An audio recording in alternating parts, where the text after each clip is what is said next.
This is Mastering Your Wealth with David Gagnon, the podcast. What do you think is holding people back from having a successful income plan? Is it a few things? Is it just the idea of sitting down with somebody like you and having this conversation? Is it the current economic and political times we're living in that are keeping people hesitant on the sidelines? What are your thoughts? Here's what I've run into over the years. People have developed a relationship with somebody that has helped them with some of their investment decisions and where they invested their money. And that's fine while you're working because you have a paycheck to fall back on. That's covering your bills. It's very predictable. But when you get into your retirement or close, and now you have to go from accumulating money to distributing money from your savings plan, a lot of questions come up. And people are calling us because their investment advisor is not giving them any advice on what to do with their Social Security options, their pension options, their investment plan strategy that needs to be aligned with their income needs, and other things, healthcare planning and estate planning. So a lot of people are looking for a strategic plan design that they see in their own numbers, that's quantifiable, that validates their ability to spend money at their leisure at the level that they want to enjoy their retirement. And too many people go into retirement with their blinders on. They start taking money from their investments, not truly understanding where it's best to draw from what sources they have and when to turn them on, because there's a lot of moving parts in an income plan. Longevity risk is a big challenge. People are worried about outliving their money. There's a lot of people, I'm sure that are in their 80s and 90s. And I have so many clients now in their late 80s and early 90s. And a lot of these folks have been with us for a long time. And, we took the financial anxiety out of the retirement because they were working off of a plan. They knew they could live life, not worry about their money, and the plan helped them make better decisions that worked to their advantage. And that's the key. You got to have a plan to follow, because I've been doing this for decades. I've never seen anybody come in with a strategic plan design during their accumulation years that's been designed to reduce taxes in the future alongside that, and an income plan. And so people are looking for answers that they're not getting, and this is what we do. We're a comprehensive planning firm. We're independent. We do tax planning, income planning, wealth management, estate planning. So, there's a lot of voids that we can fulfill because we've been doing this for a long time, and we're doing real planning. And your decisions are easy. When you can work off a plan design that identifies what you need to create in the form of benefits and tax efficiency and longevity needs and out-of-pocket health care, once we see your numbers, now it's easy to pull the layers of the onion back of what you need to do today to implement the right strategies with the right financial tools and approach. And it makes your retirement a lot less uncertain in your mind, because you see in your own numbers how that's going to work out. So a few months back, we had a couple that called in, and they're thinking about retiring, but they weren't getting answers from their current investment advisor on what they should do with their income, what sources to turn on. They had a pension decision to make, what options to take there, when should they take their Social Security, and how do they try to mitigate some taxes into the future. And when we did their analysis, we always talk about our forecast analysis, and we always look at what you're presently doing today, and we model that out throughout your lifetime and take into account inflation and taxes. And what we saw was, if they were going to follow what was being suggested to them to do, they had a high probability of running out of money in their mid to late 80s. And they both felt they had longevity and they would likely live past that. And what we did was also a portfolio x-ray. We wanted to see how their investments were invested and what type of risk they were exposed to and what kind of yield that could generate. And they were all invested in growth, because a lot of times people would just keep their investments intact while they were working, and then that's what they draw from when they're in their income years. Well, when we looked at what they lost in 2022 in their investment plan, had they retired then and started drawing from that, that could have shorten the lifespan of that money by about 4 to 5 years. So people don't understand it's a whole different ball game when you're in your distribution years and taking money from a portfolio that could move in value if it's invested in the market. So what we did was we laid out a strategic income plan design. And we, first of all, figured out how to optimize their Social Security, which indicated, based on our analysis, the two of them should defer to age 70. Now, they were going to retire at the age of 65. And so the first thing you think about is, well, how do I find income for 5 years until I take my Social Security? Well, we show people how to do this because we use different tools to create income at higher yields. And overall, we built in a lifetime income amount on top of their Social Security because they wanted some peace of mind knowing they had a certain amount of income they could never outlive. So we designed some lifetime income. We also built in a backup health care plan that doubled that income in the event they needed it for health care. So when we ran the analysis and compared it to what they were presently doing with a customized investment plan strategy and a distribution plan strategy, they were fine, past 100. And we even stress tested for higher inflation. They were going to have plenty of income. They had their money aligned with what their income needs called for based on the analysis. And this is the key. When you're proactive and you identify what's going to work best for you and you use the right investment tools and strategies and you base it on your own data, now your decisions are easy. Your probability of success is much higher because people walk into retirement with a plan of hope. They have a nest egg and they start drawing from it and they make costly decisions and mistakes on when they take their Social Security and not optimize their pension options. These are things that you don't even know you made the mistakes. Now, we see this because we can quantify the data and show what the possibilities are of the costly mistake that could arise from that type of decision and help people avoid that. So you get peace of mind when you do planning. It's just like building a house, right? You wouldn't build a house without a set of drawings, right? Exactly, yeah. You don't know what you're going to end up with. Yeah, you got to and have you're a going to have a lot. Yeah, you're going to have a lot of waste. You're going to have a lot of things that you didn't plan for that will likely derail that project. And the world of finance is the same way. You want to work off of a plan and base it on your personal objectives and desires and goals. So people are reaching out to us that are looking for answers that they're not getting. And tax planning is a big thing that we do as well. So, that's an important area to try to mitigate and pay only your fair share of taxes, not anything more than that, by putting together a forward-looking tax strategy. The stock market has touched record highs throughout the last probably 2 years or so, with tech stocks leading the way.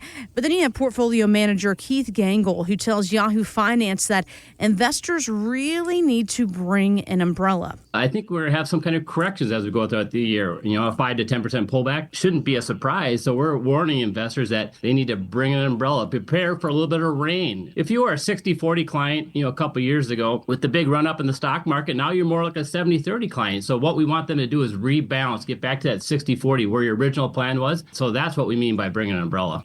All right, so bring an umbrella, right? Be prepared for a rainy day. What are you telling clients out there who have, most, if not all, of their retirement savings in the market, David? Well, a lot of people are really concerned about the height of the market and where their account values are. And when you're still working and you're not really that close to retirement, you might be 5 years out or so, those folks don't seem to worry about it too much. But the ones that are getting close to retirement, they realize that if there's a big drop in their portfolio that they're going to rely on for income, they need to be more proactive in what are the options to protect that money. And when I say proactive, what we want to do is look at, all right, how do we put airbags on your money and still try to capitalize on the market if it still performs positively, but have some downside protection. And so, there's things that we do very differently because we're using options that put buffers on your money. So we could have the money invested that's still in the market, but you have what's called hard buffers, which means you're protected for the first 10 or 15% of a drop in the market. So think about that. If you can avoid that 10 or 15% and still get most of the upside, that's giving you some safety and some protection factors on that. And there's some hedging strategies that also buffer the downside. Sometimes you want to look at non-correlated assets that when the markets are going up or down, you have assets that are going up. So, that's another way of trying to mitigate some of the market volatility. And then there's different product types out there that can give you ultimate guarantees on your principal, but can participate in the market on the upside and give you a competitive return opportunity and lock in those gains if those situations occur. But you have to take a look at an investment plan strategy that's going to diversify not only your investment types, but also your strategies.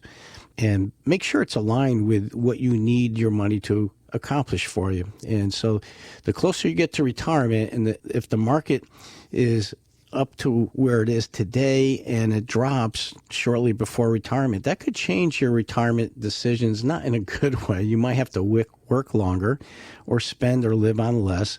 And so you want to be proactive with your planning, because if you're reactive, you're reacting to a situation where your financial pain threshold has been reached because something bad happened. Maybe your portfolio dropped 30%.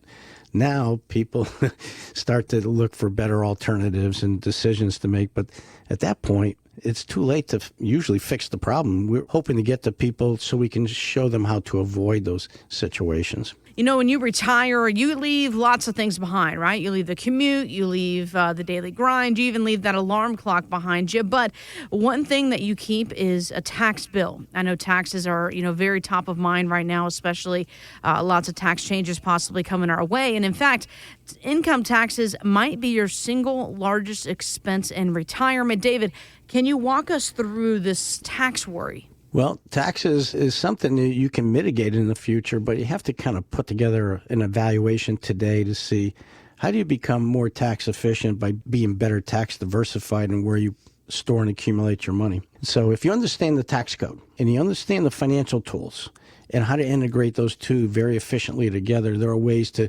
greatly reduce your taxes in the future. And what we want to do is take a look at how much you should be saving towards your retirement goals and how much of that money should be in taxable investments, how much should be in tax deferred, like your qualified retirement accounts, IRAs, and how much really should be in the tax-free bucket. Because if you can figure this out and you can be more tax efficient in your retirement years, you're going to keep yourself in a lower tax cost, which means you have other sources of income that, besides your income distributions from your investments, they're going to be subject to that tax cost. You have your Social Security benefits, you might have annuities and pensions, you have your IRAs, your 401ks, your taxable investments. And so, what I look at is being your financial strategist. How do we look at all these moving parts from a tax perspective, looking into the future with what you're doing today, so that we can put you in better control, so you don't have to pay unnecessary taxes and you've taken advantage of the tax rules, because taxes are a big erosion factor on accumulating wealth, on drawing income that goes back into your pocket. So, this is the thing that you want to kind of figure out sooner rather than later, because if you're making these better decisions today and you have time on your side to compound these better decisions, you're just going to reap the benefits of more income later or wealth accumulation, and just give yourself a lot more peace of mind knowing that you did everything you could to mitigate the tax man and enjoy a more fruitful retirement with more income. Now, this next topic, oh my gosh, I saw it all over social media. Some folks are really, really, really upset about this, taking it personally here. I'm talking about our friends over here at the New York Yankees, because for nearly 50 years, they have been banned for having beards, the players, of course. But now the team has reversed it. They say that, yep, go ahead, do it, take care of it. Yankees chairman Hal Steinbrenner says players can now sport a well-groomed beard. Listen to this. Our new vice president has a beard. Members of Congress have a beard. The list goes on and on and on. It is a part of who these younger men are. It's a part of their character. It's a part of their persona. I did make the decision that the policy that was in place was outdated and somewhat unreasonable. All right, so I don't know. People got really upset about this, about they've never had facial hair. Things are changing. People don't like change, basically, right? They like routine. Things stay the same. Things start changing. They get a little excited about it.